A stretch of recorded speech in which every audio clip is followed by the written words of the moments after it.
پاکستان کی 78ویں یوم آزادی کے موقع پر بلوچستان ہائی کورٹ میں پرچم کشائی کی تقریب منعقد ہوئی۔ اس موقع پر chief justice Balochistan high court Rozi Khan breach نے خطاب کرتے ہوئے کہا کہ آزادی محض ایک جشن نہیں بلکہ امانت ہے۔ آزادی آئین کی سربلندی، قانون کی حکمرانی اور ریاستی اداروں کی خود مختاری کا درس ہے۔ جسٹس روزی خان کا کہنا تھا کہ ہماری ذمہ داری ہے ہم ہر مقدمہ توجہ اور انصاف کے تقاضوں کے مطابق سنیں اور ہر شہری کو بلا رنگ و نسل انصاف فراہم کریں۔ ان کا کہنا تھا کہ ملک میں کرپشن کا خاتمہ ہماری اولین ترجیح ہے، اس میں کوئی نرمی نہیں برتی جائے گی۔ Chief justice Balochistan high court نے کہا کہ خواتین وکلاء بشمول ججز جو اپنے نابالغ بچوں کے ساتھ عدالت آتی ہیں ان کے لیے ڈے کیئر سینٹر کا قیام کیا گیا ہے۔ وراثتی مقدمات کے فوری تصفیے کے لیے خصوصی عدالتیں بھی بنائی گئی ہیں تاکہ ورثاء کو ان کے حقوق مل سکیں، جبکہ جدید ڈیجیٹل نظام بھی متعارف کیا گیا ہے تاکہ سائلین کو گھر بیٹھے اپنے کیس کا علم ہو۔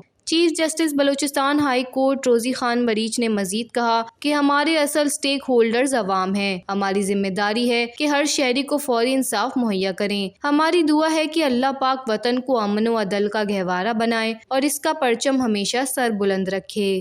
وش نیوز، کوئٹہ، بلوچستان۔